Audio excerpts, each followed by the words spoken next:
దేవుని వాక్యములో నుండి కొన్ని ప్రాముఖ్యమైన విషయాలు మనం ధ్యానం చేద్దాం. యెషయా గ్రంథం 59వ అధ్యాయం మొదటి వాక్య భాగాన్ని నేను చదువుతూ ఉన్నాను.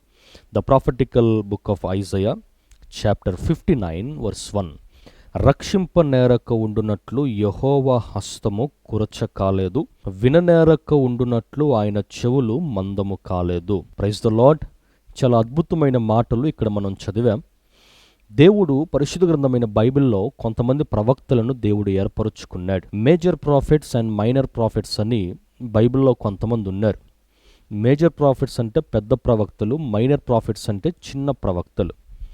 పెద్ద ప్రవక్తలైనా చిన్న ప్రవక్తలైనా దేవుని వాక్యాన్ని ఉన్నది ఉన్నట్టుగా ప్రజలకు బోధించారు. ఇప్పుడు యెషయా అనబడిన ఈ దైవజనుడు పెద్ద ప్రవక్త, అంటే ఎక్కువ కాలం దేవుని సువార్తను ప్రజలకు ప్రకటించి తన సేవా పరిచర్యను ముగించినట్టుగా మనం చూస్తూ ఉన్నాం. అంత మాత్రమే కాదు, యెషయా గ్రంథాన్ని the mini book of Bible అని పిలిచారు.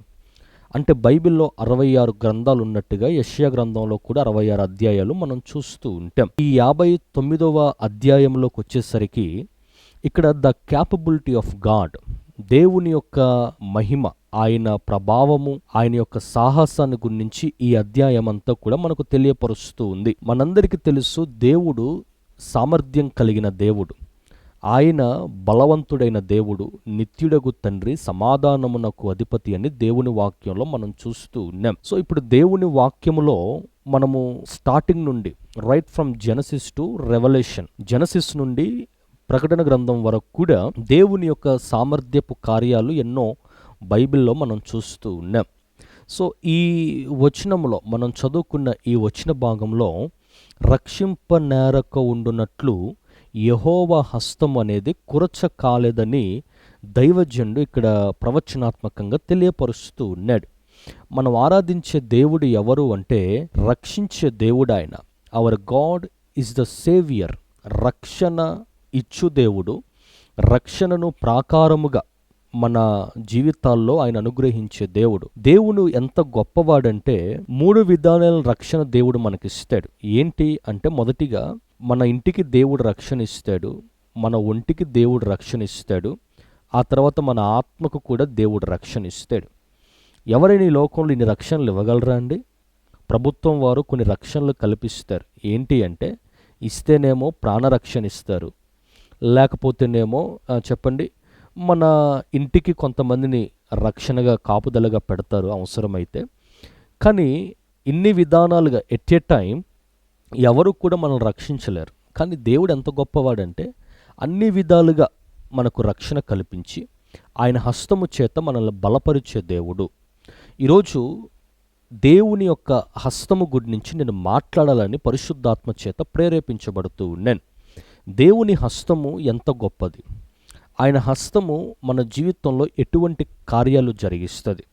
ఈరోజు మీ ముందు వాక్యము ప్రకటిస్తున్న నేను ఈ విధముగా దేవుని వాక్యాన్ని ప్రకటిస్తున్నాను అంటే నిజముగా దేవుని హస్తము నాకెంతో తోడుగా ఉంది. ఆయన నాకు మాత్రమే కాదు, వాక్యాన్ని వింటున్న మీకు కూడా తన హస్తాన్ని తోడుగా ఉంచగలిగిన దేవుడు ఆయన. ఆయన బాహువును మీ కొరకు చాపగలిగిన దేవుడు. ఒకవేళ ఈరోజు నువ్వు ప్రతికూలమైన వాతావరణంతో నువ్వు ఉండొచ్చు, సమస్యలు ఎక్కువగా నీకు ముట్టడి వేసి సమస్యలు విలయతాండమే నీ జీవితంలో పోరాటాలు జరిగిస్తున్నప్పటికీ కూడా దేవుని యొక్క హస్తం మీద నువ్వు విశ్వాసం ఉంచు. ఎందుకంటే ఆయన హస్తము నిన్ను రక్షించేది. పేతురును మునిగిపోతున్నప్పుడు, సముద్ర తీరంలో మునిగిపోతున్నప్పుడు దేవుడు తన హస్తం ఇచ్చి పైకి లేపి దేవుడు పేతురుని కాపాడాడు.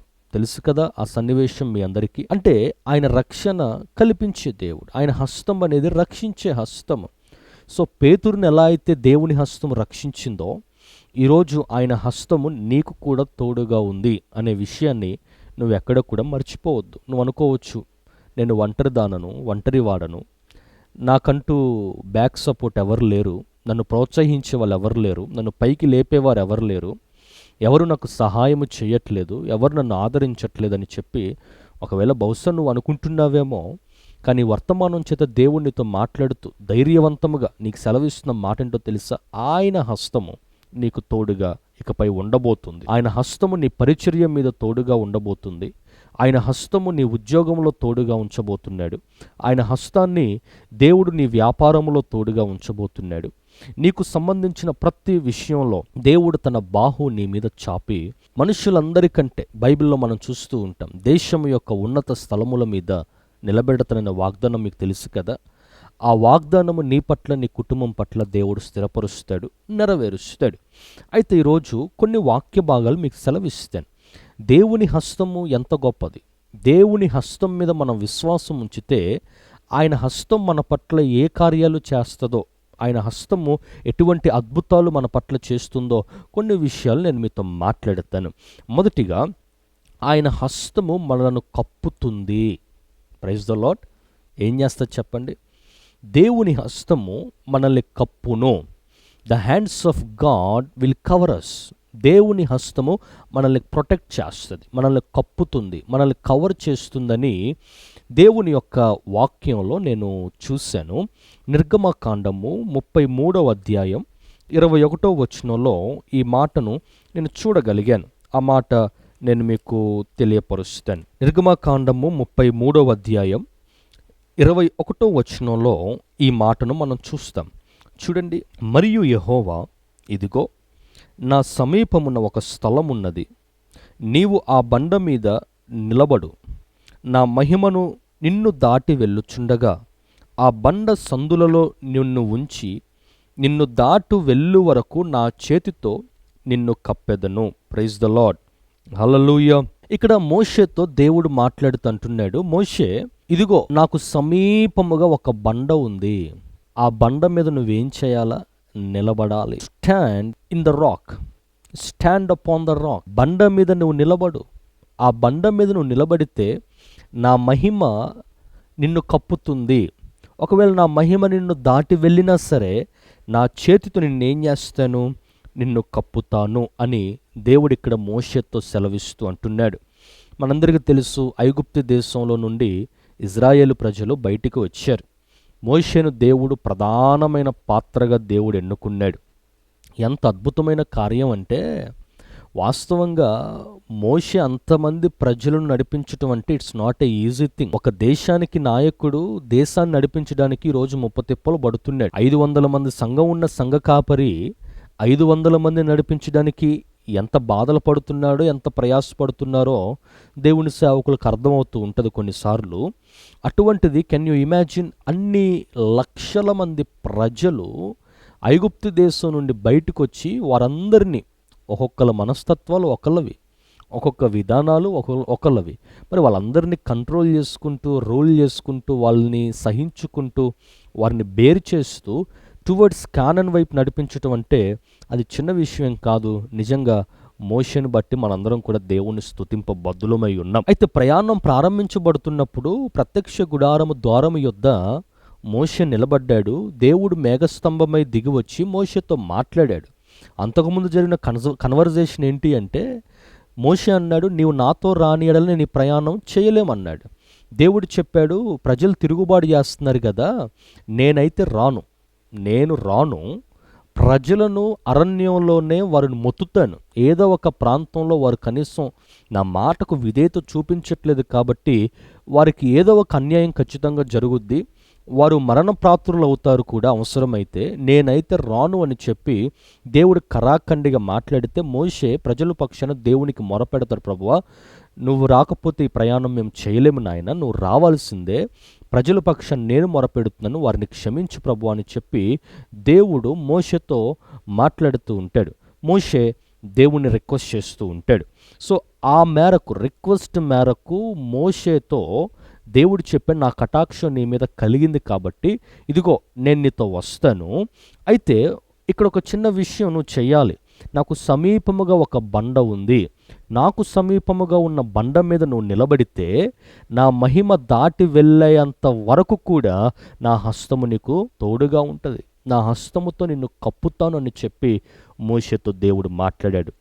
బిడ్డలారా గమనించి, మోషేకి దేవునికున్న కనెక్షన్ చాలా గొప్పదండి. ఒక మంచి సంబంధం, ఒక మంచి సహవాసం మోషే దేవునితో కలుగున్నాడు. వాస్తవంగా మోషే ప్రార్థన చేస్తే దేవుడు ప్రజల్ని క్షమించాడంటే చూడండి, దేవుడు మోషేని ఎంతలా ప్రేమించుంటాడో.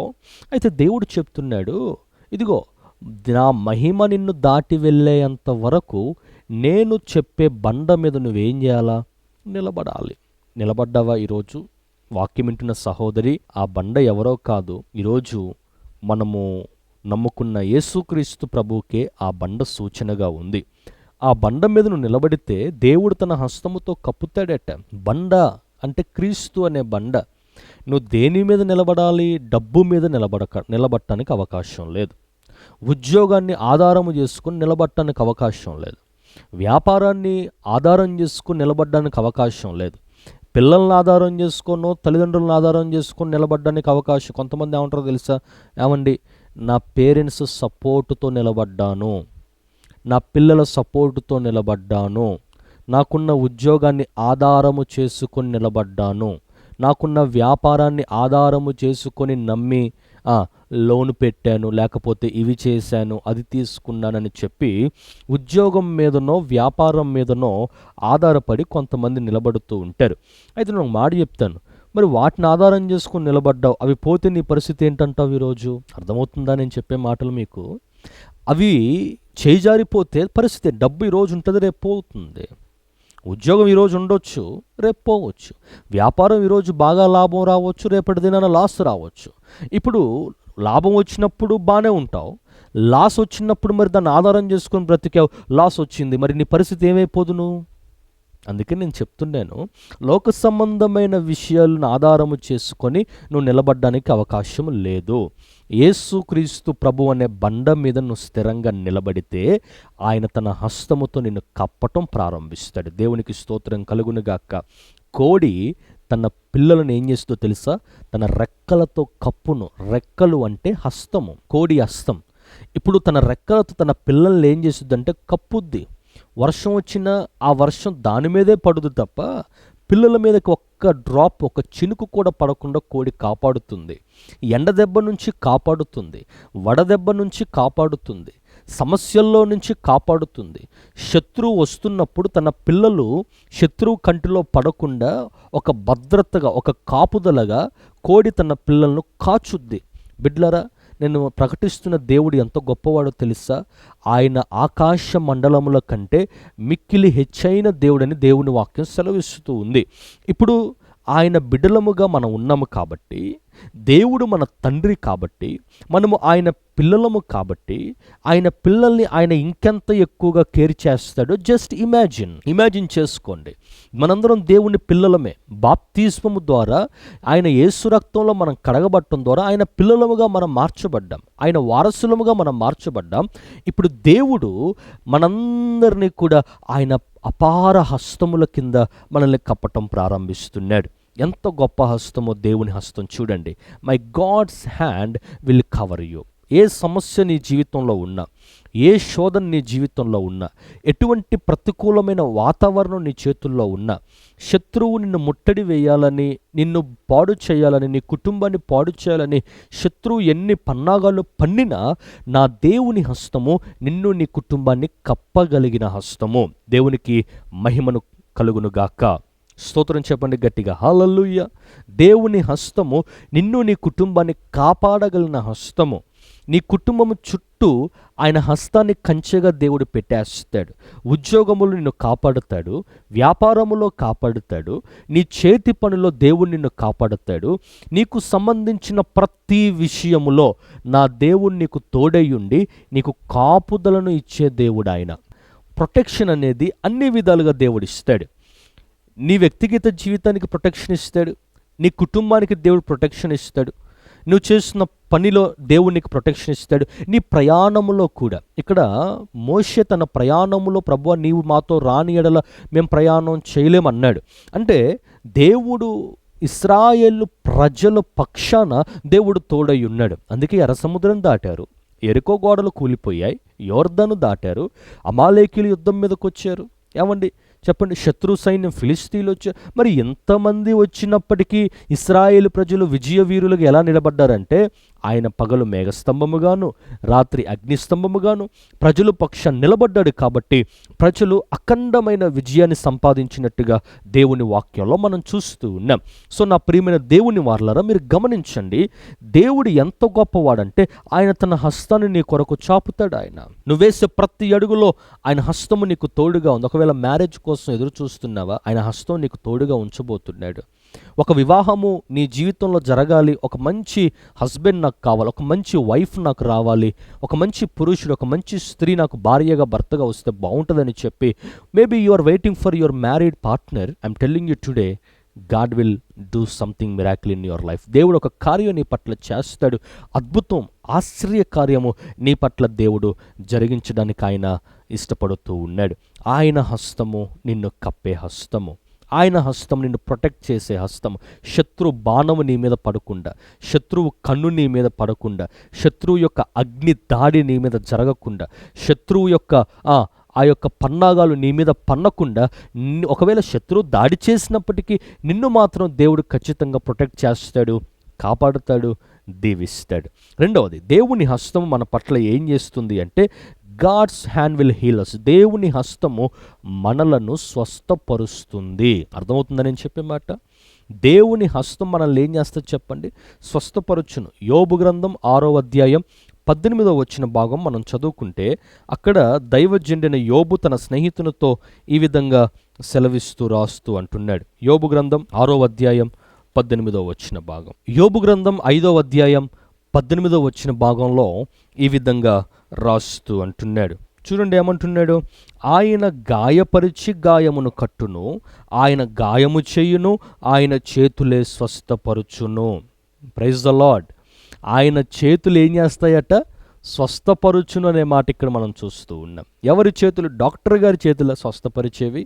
ఒక లాయర్ చే నేను స్వస్థపరుస్తుందా అండి? ఉన్నతమైన ఉద్యోగి ఉన్నాడు, ఒక అధికారి ఉండొచ్చు, ఆ అధికారి చేయి నీకు స్వస్థతని ఇస్తుందా? లేకపోతే ఒక కోటీశ్వరుడు ఉన్నాడు, ఒక లక్షాధికారి ఉన్నాడు అనుకోండి, ఆయన హస్తం నీకు స్వస్థత ఇస్తుందా?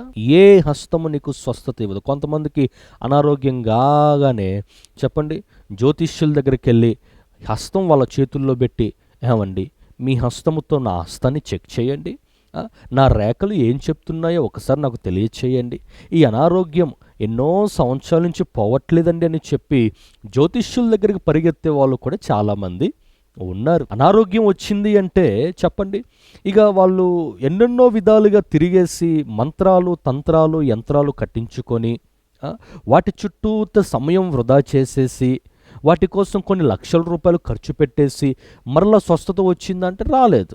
స్వస్థత రాకపోయేసరికి మరలా వచ్చి మరలా బాధపడుతూ ఏడుస్తూ ఉన్నవారిని ఎంతోమందిని ప్రపంచంలో మనము చూస్తూ ఉన్నాం. దేవుని వాక్యం సెలవిస్తుంది, యోబుకి సమస్యలు వచ్చాయి, నలుదిక్కుల సమస్యలు యోబును ఆవరించాయి.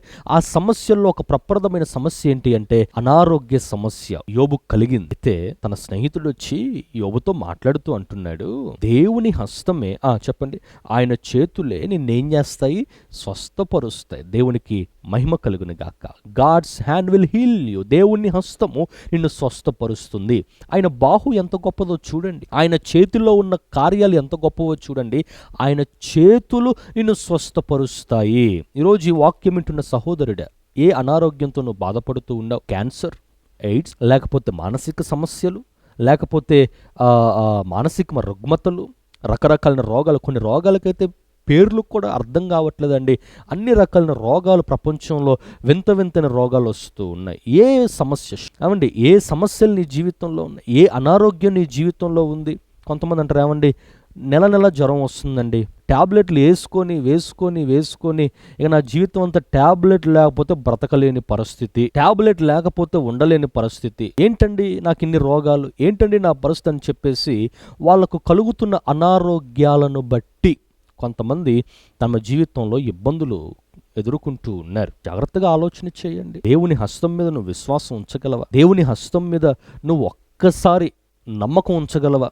యాయిరు కుమార్తె చచ్చిపోయినప్పుడు దేవుడు తన హస్తం ఆ కుమార్తె మీద పెట్టి తలితాకుమీ లెగు అని చెప్పాడు. చిన్నదానా లే అని చెప్పగానే ఆయన హస్తములో నుండి ఒక శక్తి బయటకు వచ్చేసింది. ఆ శక్తి ఆ పాపను స్వస్థపరిచింది. ఇలా యేసుక్రీస్తు ప్రభువారు ఎంతమందిని స్వస్థపరచలేదు ఆయన హస్తము చేత? గుడ్డివారికి కన్ను లేకపోతే, చూపు లేకపోతే ఆయన హస్తము చేత చూపు ఇవ్వలేదా? కుంటివారిని దేవుడు నడిపించలేదా? ఆయన హస్తము తాకిడి జరిగినప్పుడు ఎంతోమంది ప్రపంచంలో స్వస్థత పొందుకున్నారే. ఈరోజు ఆయన హస్తము నిన్ను కూడా తాకి స్వస్థపరుస్తుంది అని చెప్పి నేను దేవుని సేవకునిగా నీకు ఆజ్ఞపరుస్తూ ఉన్నాను. ఏ అనారోగ్యం నీ జీవితంలో ఉంది? హాస్పిటల్ చుట్టూ తిరిగి లక్షలు ఖర్చు చేసి ఇక నాకు స్వస్థత రాదేమో అని చెప్పి నువ్వు బాధపడుతూ ఉన్నావా? చెవి రోగము, ఎమక్ ప్రాబ్లమ్స్తో, పెరాలసిస్లో, ఏ రోగముతో, ఏ సమస్యతో, ఏ అనారోగ్యముతో ఒకవేళ ఈ వర్తమానం నువ్వు వింటున్నావు, ఏ బలహీనత చేత ఈ వాక్యము నువ్వు వింటున్నావు, ఒక విశ్వాసం నువ్వు కలిగుండు. ఆయన హస్తము, ఆయన చేయి, ఆయన బాహువు నిన్ను స్వస్థపరచబోతుంది. ఒకవేళ నువ్వు అనుకోవచ్చు, డాక్టర్ల దగ్గరికి వెళ్ళానయ్యా, ఎన్నో లక్షల రూపాయలు ఖర్చు పెట్టాను, ఆ వైద్యుని దగ్గరికి ఈ వైద్యుని దగ్గరికి వెళ్ళాను, కానీ నాకు స్వస్థత రాలేదు, ఎన్నో లక్షల రూపాయలు ఖర్చు పెట్టాను కానీ నాకు విముక్తి మాత్రం దొరకలేదు, ఎంతోమందిని కలిశాను కానీ ఎవరు నాకు సహాయం చేయలేదు, నాకున్న బలహీనత పట్టి అందరూ చెప్పారు 2 నెలల్లో చచ్చిపోతావని, వారంలో చచ్చిపోతావని, సంవత్సరం నువ్వు బ్రతుకుతావని, లేకపోతే 6 నెలలే నీ టైం పీరియడ్ అని చెప్పేసి వాళ్ళు వీళ్ళు చెప్పారయ్యా అని చెప్పి నువ్వు ఏడుస్తూ బాధపడుతూ, నీకున్న సమస్యను బట్టి, నీకున్న అనారోగ్యాన్ని బట్టి బాధపడుతూ ఈ వర్తమానం నువ్వు వింటున్నావేమో. Here is the good news for you. శుభవార్త దేవుడు నీకు తెలియచేస్తూ అంటున్నారు, ఆయన హస్తము నీ మీదకు రాబోతూ ఉంది. నీలో ఒక స్వస్థత, నీలో ఒక విడుదల, నరములు, ఎముకలు, మాంసము, కండరములను దేవుడు తాకబోతూ ఉన్నాడు.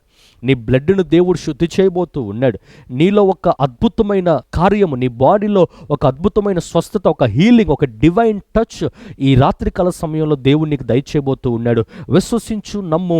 నమ్ముట నీ వలనైతే నమ్మువానికి సమస్తము సాధ్యమైన దేవుడు మాట్లాడుతూ అంటున్నాడు. ఏ అనారోగ్యము చేత ఈ రాత్రి ఈ వర్తమానం వింటూ ఉన్నావు, ఏ బలహీనత చేత ఈ రాత్రి ఇక్కడ నువ్వు దేవుని వాక్యంలో పార్టిసిపేట్ చేస్తూ ఉన్నావు, నాకు తెలియకపోవచ్చు, కానీ దేవుడు సమస్తము ఎరిగిన దేవుడు ఆయన. ఒక సహోదరి మన లైవ్ చూస్తూ ఉంటుంది రెగ్యులర్గా. ఆ సహోదరి తన రిలేటివ్స్ క్యాన్సర్ రోగంతో బాధపడుతూ ఉన్నారట. ఫోర్త్ స్టేజ్ బాధపడుతూ ఉంటే ఒకసారి హైదరాబాద్ వెళ్ళాం ప్రార్థన చేయడానికి. అంటే వేరే మీటింగ్కి వెళ్ళినప్పుడు, సిస్టర్ నేను ఇలా ఖాళీగా ఉన్నాను రమ్మంటారా అంటే, రండి పాస్టర్ గారు అని చెప్పి ఆమె ఫోన్ చేసినప్పుడు వెళ్ళాను, ప్రేయర్ చేశాను. 4th స్టేజ్లో ఉన్న క్యాన్సర్ దేవుని మహాకృపను బట్టి ఈరోజు అద్భుతంగా స్వస్థపరచబడింది. ఆమె అద్భుతంగా దేవుని వాక్యాన్ని వింటూ ఆమె తన జీవితంలో ముందుకు ప్రయాణం చేస్తూ ఉంది. ప్రార్థన చేసింది నేనైనా, ఈ హస్తాన్ని దేవుడు ఆయన హస్తంగా మార్చుకున్నాడు. దేవుడు తన హస్తముగా ట్రాన్స్ఫర్ చేసేసాడు అంతే. ఆయన హస్తమే అల్టిమేట్గా ఆ సహోదరి మీదకి వచ్చేసింది. ఈరోజు ఆమె అద్భుతంగా స్వస్థపరచబడింది. ఎంతోమంది మరణ పడకలో ఉన్న వాళ్ళు కూడా దేవుని సన్నిధిలో ప్రార్థన చేసినప్పుడు ఎంతోమంది బ్రతికినట్టుగా మనం చూస్తూ ఉన్నాం. ఒకవేళ ఏ స్వస్థత నీకు కావాలని, ఒకవేళ శరీర స్వస్థతే కాదండి, మానసికంగా కూడా నువ్వు బాధపడుతున్నా, మానసికమైన స్వస్థత, మెంటల్ ఇల్నెస్ అంటారు దాన్ని, మెంటల్ ఇల్నెస్ నీకుందా? అయితే దేవుడు నీకు హీలింగ్ ఇవ్వబోతూ ఉన్నాడు. Praise the lord. మానసికమైన మనశ్శాంతి దేవుడు నీకు ఇచ్చునుగాక, మానసికమైన సమాధానం దేవుడు నీకు ఇచ్చునుగాక, మానసికమైన నెమ్మది నా దేవుడు నీకు అనుగ్రహించడం ప్రారంభిస్తాడు. ఆఖరిగా దేవుని హస్తం ఏం చేస్తుంది అంటే, దేవుని హస్తము నిన్ను నీ కుటుంబాన్ని బలపరుస్తుంది. రాజుల మొదటి గ్రంథం 18వ అధ్యాయం 46వ వచ్చిన భాగాన్ని మనం చదువుకుంటే అక్కడ ఈ విధంగా రాస్తూ అంటున్నాడు. రాజుల మొదటి గ్రంథం 18వ అధ్యాయం 46వ వచనం. యెహోవా హస్తము ఏలియాను బలపరచగా అతడు నడుము బిగించుకొని ఆహాబు కంటే ముందుగా పరిగెత్తుకొని పోయి యెజ్రెయేలు గుమ్మమునొద్దకు వచ్చెను. Praise the Lord. హల్లెలూయా. యెహోవా హస్తం ఏం చేసిందట? ఏలియాను బలపరిచిందట. యెహోవా హస్తము ఏలియాను బలపరిచింది. వాస్తవంగా 3.5 సంవత్సరాలు వర్షము మంచు కురవదని చెప్పాడు ఏలియా. 3.5 years no rain and no dew. మంచు లేదు, చెప్పండి, వర్షము లేదు, కరువు ప్రకటించాడు. కానీ దేవుడు ఏలియాను మాత్రం విడిచిపెట్టలేదు.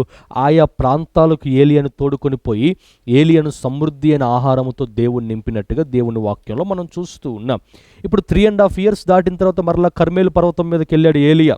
ప్రార్థన చేస్తున్నాడు.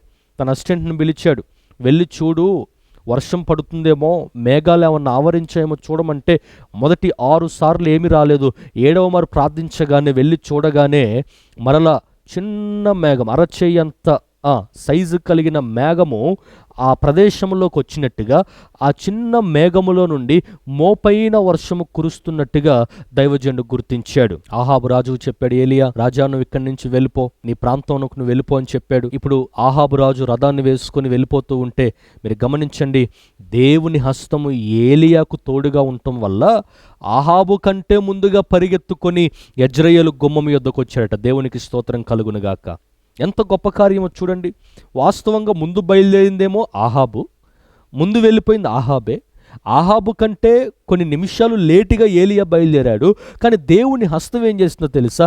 అతని కంటే, ఆహాబు కంటే త్వరగా ఏలియా అక్కడికి రీచ్ అయ్యే విధంగా దేవుని హస్తం అతన్ని బలపరిచింది. Praise the lord. ఏలియాను బలపరిచిన హస్తమే ఈ రాత్రి నిన్ను నీ కుటుంబాన్ని బలపరచబోతుంది. Praise the Lord. అధైర్యపడుతూ ఉన్నావేమో, దేవుని హస్తం బలపరచబోతుంది. బలహీనుడిగా నువ్వు ఉన్నావేమో, దేవుని హస్తం నిన్ను బలపరచబోతుంది. శక్తిహీనుడిగా నువ్వు ఉన్నావేమో, దేవుని హస్తం నిన్ను బలపరచబోతుంది. మనం ఆరాధించే దేవుడు బలము కలిగిన దేవుడు, శక్తి కలిగిన దేవుడు, ఆయన సార్వభౌమ అధికారము కలిగిన దేవుడు. కాబట్టి నిన్ను నీ కుటుంబాన్ని నా దేవుని హస్తం బలపరచబోతుంది. అవునండి, ఒకానొక సమయంలో ఏలియా బదరీ వృక్షం కింద కూర్చున్నాడు. నిరాశతో, నిస్పృహతో. యెజెబెలు రాని చెప్పింది, రేపటిలోగా నిన్ను చంపేస్తాను, నువ్వు ఉండవు ఈ లోకంలో అని చెప్పేసింది, భయపెట్టేసింది. కానీ ఏలియాను దేవుని దూత బలపరిచింది. అన్ని విధానములో ఏలియాను దేవుడు బలపరుస్తూనే వచ్చాడు. అందుకే అంత గొప్ప పరిచర్య ఏలియా చేశాడు. ఈరోజు దేవుని హస్తం నిన్ను బలపరుస్తుంది కాబట్టి నీ శక్తికి మించిన కార్యాలు నువ్వు చేయడానికి నువ్వు సిద్ధపడాలి. దేవునికి స్తోత్రం కలుగును గాక. అనుకోవచ్చు నువ్వు, అమ్మో ఇంత పెద్ద కార్యమా నేను చేయగలనా అండి, ఇంత పెద్ద ఇల్లు నేను కట్టగలనా అండి, ఇంత పెద్ద ఉద్యోగం నాకు వస్తుందా అండి, అంత పెద్ద వ్యాపారం నేను హ్యాండిల్ చేయగలనా అండి, వివాహం నా జీవితంలో ఇక అయిద్దా అండి, ఇక నాకు హ్యాపీనెస్ వస్తుందండి, సంతోషం సమాధానం దేవుడు నాకు ఇస్తాడా అండి, నా వల్ల అవుతుందా, ఇంత పెద్ద కార్యం నా తల ముందు పెట్టారు, ఇది నేను చేయగలనా, నా ఉద్యోగం ఎంత, నేనెంత, నా శాలరీ ఎంత, నాకు వస్తున్న జీతం ఎంత, నా కట్టింగ్స్ ఎంత పోతున్నాయి, నాకు మిగిలేది ఎంత, ఎంత మిగులుతున్నప్పుడు ఎంతలో నేను ఏదైనా చేయగలనా, నా వల్ల అవుతుందా అన్ను ఒకవేళ నువ్వు అనుకుంటున్నావేమో, అది మానవ ఆలోచన, అది నీ ఆలోచన. అయితే విను, నీ ఆలోచన కంటే నా దేవుని ఆలోచన గొప్పది. నువ్వు అనుకోవచ్చు ఇది నేను చేయగలనా, ఇది నా వల్ల అవుతుందా అని. కానీ దేవుని హస్తం నిన్ను బలపరిస్తే నీ శక్తికి మించిన కార్యాలు దేవుడు నిన్ను చూసేలా చేస్తాడు. నీ అభిషేకము, దేవుడు నీకు ఇచ్చిన అభిషేకము చాలా గొప్పది. ఈరోజు నువ్వు చూడబోతున్నావు, దేవుని హస్తము నిన్ను బలపరచబోతుంది. లే, దేవుని కోసం సాహస కార్యాలు చేయి, దేవుని కోసం గొప్ప కార్యాలు చేయి, దేవుని కొరకు ఏదన్నా చేయాలనే ఒక అద్భుతం నీ జీవితంలో నువ్వు కలుగుండు.